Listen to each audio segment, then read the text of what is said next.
कितना महान और कितना कठिन त्याग किया है देवी लक्ष्मी ने। प्रेम का दूसरा नाम ही त्याग होता है, परंतु अब जब भी इन दोनों की पुनः भेंट होगी तो दोनों एक दूसरे के अस्तित्व से पूर्णतः अनभिज्ञ और अपरिचित होंगे। तो दोनों एक दूसरे को पहचानेंगे कैसे? क्या क्या इनकी स्मृतियां सदैव के लिए विलुप्त हो गई हैं? सख्या सप्तपदिनानि, अर्थात जब ये दोनों एक साथ 7 कदम चलेंगे तब उनकी स्मृतियां लौट आएंगी। किंतु इसके लिए इन दोनों को एक लंबी विराह यात्रा पर जाना होगा। लक्ष्मी नारायण को अतः विरह वेदना भोगनी होगी। लक्ष्मी नारायण, नारायण लक्ष्मी नारायण। अब ये लक्ष्मी नारायण की नहीं, उनके प्रेम की परीक्षा है। अब देखना ये है कि इनका प्रेम इन्हें एक साथ 7 पग दिलवा पाएगा या नहीं।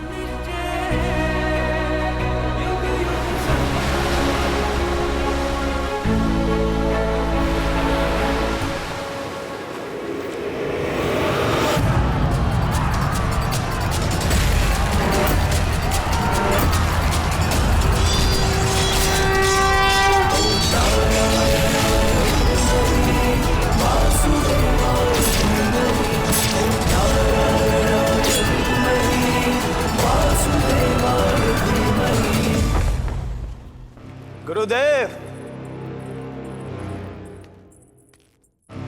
नारायण अब दैत्य से युद्ध कर रहे हैं, पर कोई लाभ नहीं। शक्तिहीन होने के पश्चात देवताओं को कोई नहीं बचा पाएगा। देखिए गुरुदेव, मैं देवताओं से उनका सारा वैभव लूट लाया और अब शीघ्र ही मैं सृष्टि से उनका अस्तित्व ही मिटा दूंगा। युद्ध के पूर्व विजय का उत्सव मनाने वाले मूर्ख होते हैं बलि। अर्थात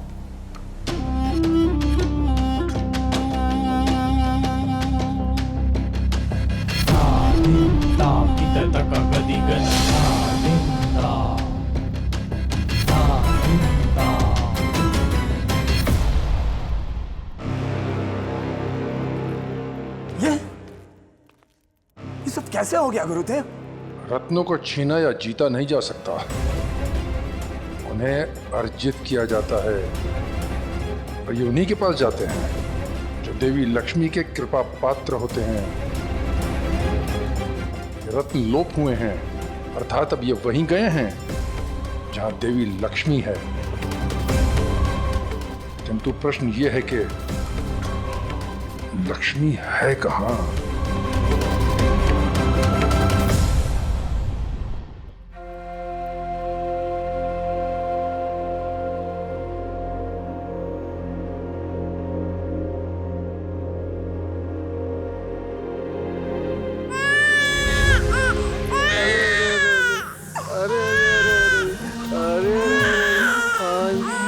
मेरी बच्ची।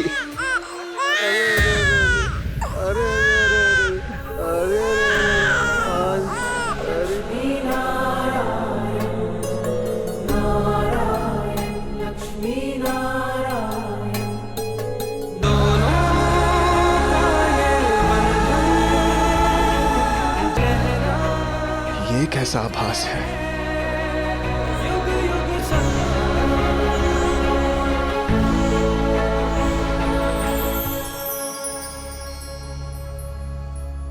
लक्ष्मी जी का पुनर्जन्म हो चुका है देवी, परंतु मिलन की यात्रा अभी भी शेष है। क्यों रो रही है? हाँ? क्यों रो रही है? क्यों रो रही है?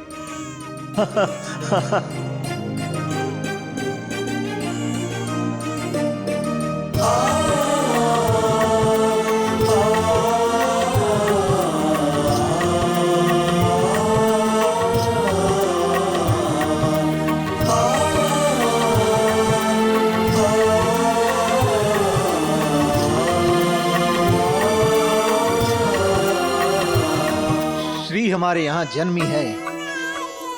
समस्त समुद्र को रत्नाकार बना डाला है इन्होंने। अब मैं इसे अपनी आंखों से कभी ओझल नहीं होने दूंगा।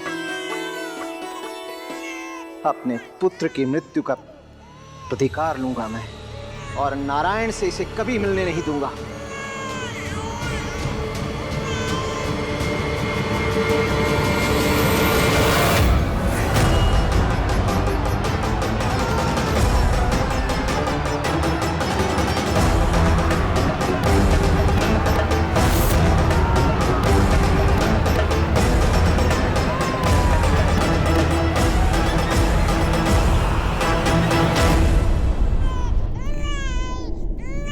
मेरी पुत्री को खेलने के लिए खिलौना चाहिए।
विष्णु की लक्ष्मी हमारे घर की श्री है, समुद्र लोक की श्री है,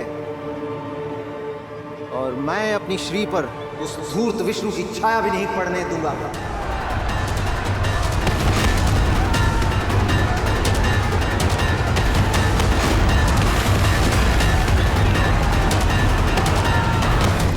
इसके कानों में नारायण नाम नहीं पड़ने दूंगा मैं।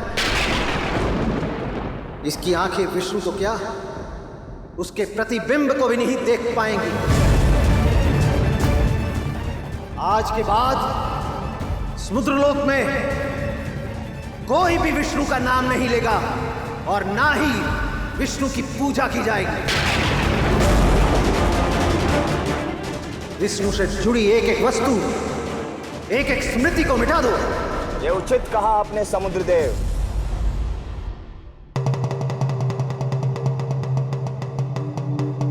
ऐसे शुभ और रूपवती पुत्री की तो रक्षा अवश्य ही होनी चाहिए।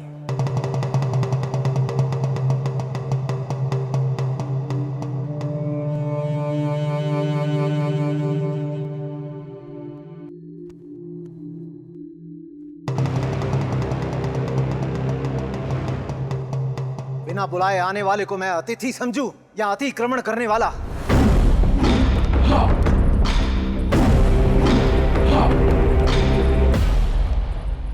हम न अतिक्रमण करने आए हैं और न आतिथ्य लेने।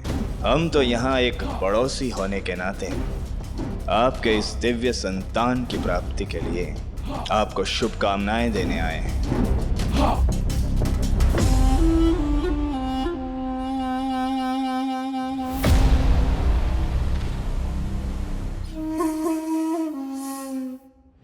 हम तो इस कन्या को आशीर्वाद देने आए हैं, किंतु इसका दिव्य रूप देखा तो मन किया कि हमें भी इससे आशीर्वाद प्राप्त करना चाहिए।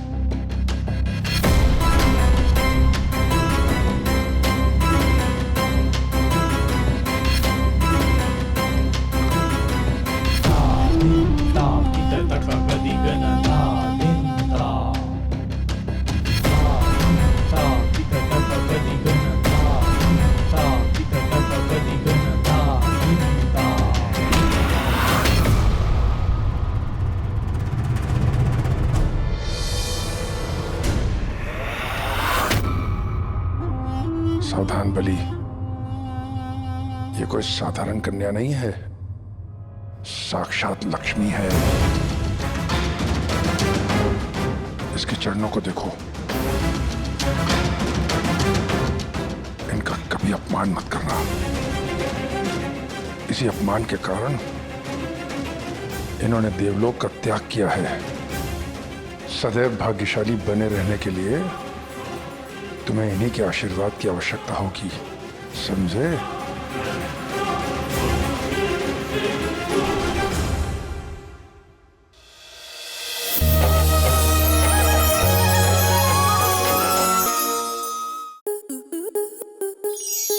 स्टार प्लस के ऐसे ही और बेहतरीन लम्हे देखने के लिए सब्सक्राइब करें हमारे YouTube चैनल को।